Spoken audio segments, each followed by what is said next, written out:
17th October 2000. That's a landmark date because of ITA 2000. Now, genesis of the problem was the registration. That was prior to the 17th October. Now, the counsel for the defendant center replies saying that no, you do not have a legal right. If you have a right, you can stop. Now, if somebody is doing some business in any part of India, under Constitution, under Article 19, you have a fundamental right to carry on business, right, etc., etc. It is a everybody knows this. So the defendant, the latter company said, you cannot stop me, sir. I am doing this. You do not have any right yourself. There is no law in the country which says that you can do it exclusively. Even if you are doing, my business is different and there is no confusion, and therefore you cannot stop me. However, the Satyam people did not keep quiet. They went to City Civil Court, Bangalore, and filed a suit for injunction. Interestingly, there is, I would like to interrupt, there is a provision called UDRP. UDRP provision with regards to dispute resolution, with regards to user of the domain names, which provide for arbitration, ICANN arbitrations. So whoever registers, earlier there was, if you go to register.com and try to find out how a domain name has to be registered, you will come to know there is a mandatory provision which you have to click. There is something, again coming back to the Indian Contract Act. Now we used to sign contract. Whenever contract is signed, it is on a paper. Both the parties sign, that becomes a contract. But now it can be by click on a button which appears, a thing which appears on the your monitor. You say I accept, you click, you take your mouse cursor and you say I accept. Then you enter into a contract. That itself is a contract. That is what is called a click wrap contract, wherein this particular provision is there. When you register a domain name, you say I accept that whenever there is a dispute with regards to domain name, I myself subject to the dispute resolution process under the ICANN as per the UDRP policy. Now what happened, this was one issue that also had to be decided in this case, that whether the dispute, both of them had registered and both of them had submitted under the UDRP policy that the dispute has to be resolved as per that. But the Satyam first initiated action by approaching City Civil Court. They did not go to they did not opt for UDRP policy. Probably the UDRP policy, from the point of view of cost involved, it is much more costlier. Therefore, they decided to go to Bangalore court and filed. Unfortunately, the Bangalore court granted an injunction in favor of the Satyam company without much deliberating with regards to whether there are any legal right. Now, whenever we say that a court wants to pass an order, court has to pass order based on the legal right existing as on that day. Now, there has to be a right existing. Now, where is that right? Now, if let us say I have a Colgate toothpaste I use. Now, Colgate is a registered trademark belonging to Hindustan Unilever Limited. This is a company which is having a registered trademark. Now, counterfeiting of this is an offense. Now, if it is a registered trademark, you can stop other person, don't use Colgate or anything which is confusingly similar to that. Now here is a case, it is a domain name. Now domain name, can it be compared with a trademark? Now this was a big question that was staring us when I was involved in this. We started doing research, we did not find any answer with regards to that. Immediately with regards to Indian law, because the trademark law as it existed did not provide for it, didn't even speak about the domain name concept. We saw for the precedent, excepting for the Akash Arora case, the Yahoo, and there were some 2-3 other cases were there. But most of the other cases, Yahoo and the TataSons.com, there were some 2-3 cases. All of them were relating to cyber squatting. They were not relating to the exercise of application of the trademark law with regards to domain name. Cyber squatting is totally different. Cyber squatting is a person wherein a person registers a particular domain name, but he is not using it. He is intending to sell that particular domain name for a higher price.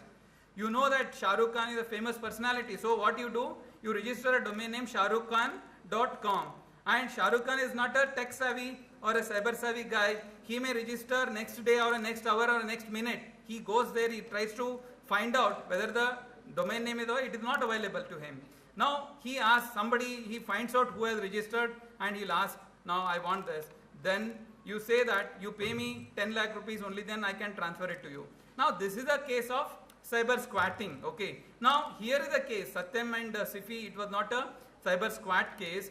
Both of them were carrying on genuine business, and both of them, especially the latter, was paying tax to the government, income tax in several crores. Last time I remember it was more than 1 crore 50 lakh something tax they had paid. So both of them were doing genuine business. The matter went to the High Court. High Court of Karnataka heard the matter at length, and there were so many interesting issues that came before the Honorable High Court. Now Sifi.com, now how do you pronounce it? There is some concept called phonetic similarity in the trademark law. Now first of all we have to answer whether the trademark law can be applied to Sifi case at all. Then if at all we can apply, now to what is the extent, whether Sifi has to be pronounced as Sifi or Saifi or something like that. There is an interesting website, domain name we found, which was registered way back in 96 or 97, which was Sci-Fi, S-C-I-F-Y, science fiction, sci-fi.com. So one of the contention of the defendant was that the plaintiff who is coming before the court himself has copied this particular domain name with copying from the, it is phonetically similar to the earlier registered, therefore he cannot enforce it. Now the High Court accepted the contention of the defendant and they vacated the interim order granted, but ultimately it went to the Supreme Court. Supreme Court did not do much, it did not go much depth into the issues that were raised.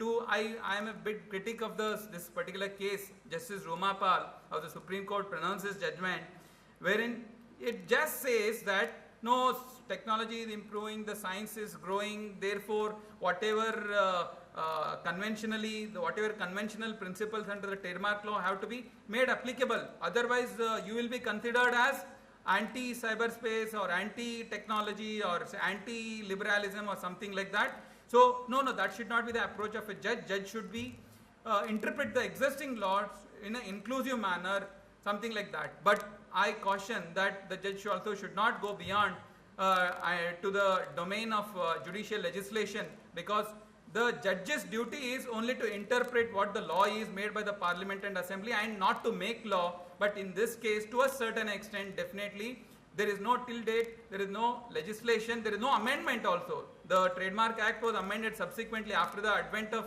internet and domain, this concept, when they became popular. But even today, there is no specific amendment which provides for that the domain name issues can be solved. However, with regards to the UDRP issue, that got solved because both the parties agreed and consented to the jurisdiction of the Indian court. So this is one case with regards to IPR issues on cyberspace. There are so many, many issues which we can discuss when we talk about enforcement, but I am just confining 2-3 cases. This is one case wherein the enforcement of IPR right came, specifically the right under the trademark law. That was apparently the trademark, there is a concept of passing off.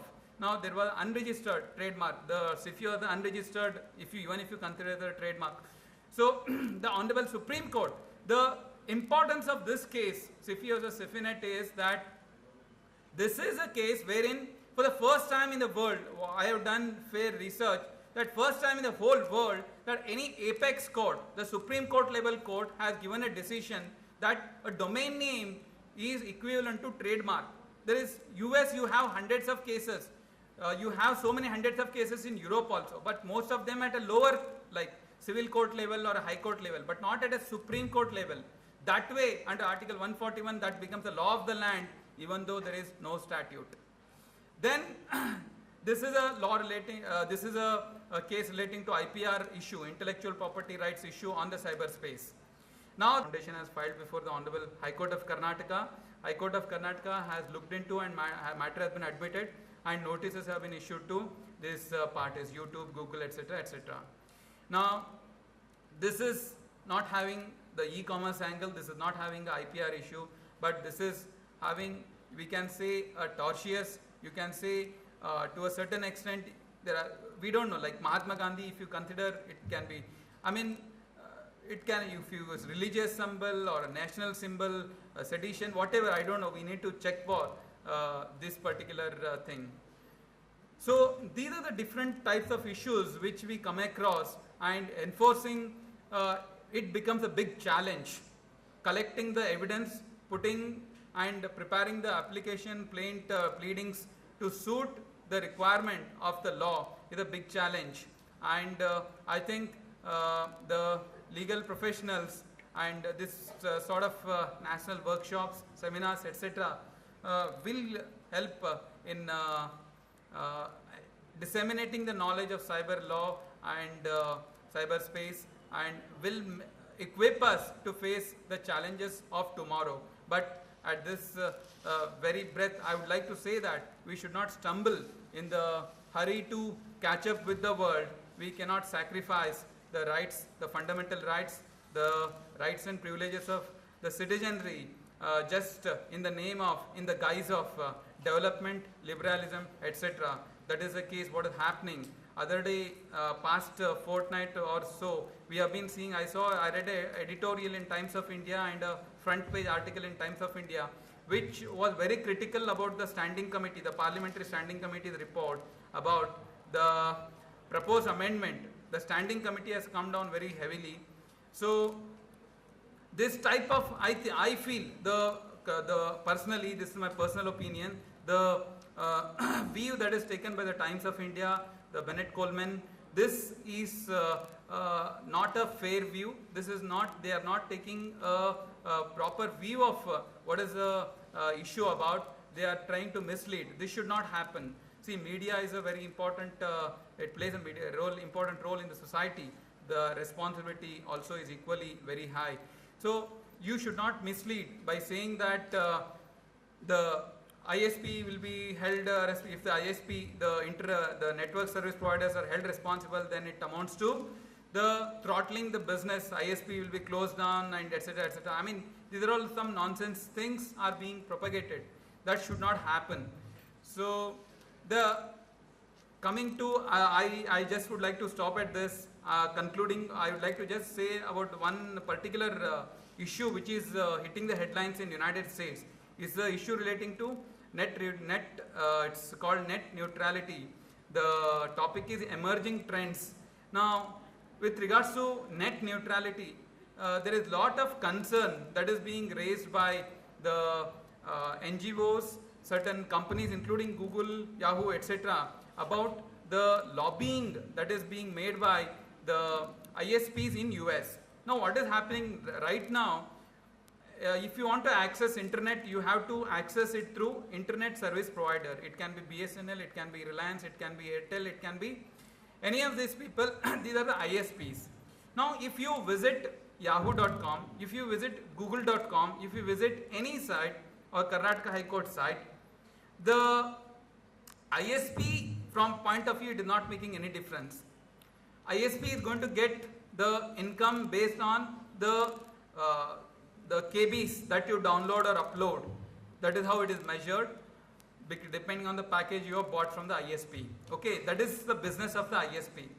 But now in US, the ISPs in US such as AT&T are spending millions of dollars for lobbying with the US congressmen to say that there is an ISP, but we want to provide a premium service to for people who are willing to take a premium service, and only those particular websites who opt for premium service will be provided access to this particular premium route, and you have to pay a price for it.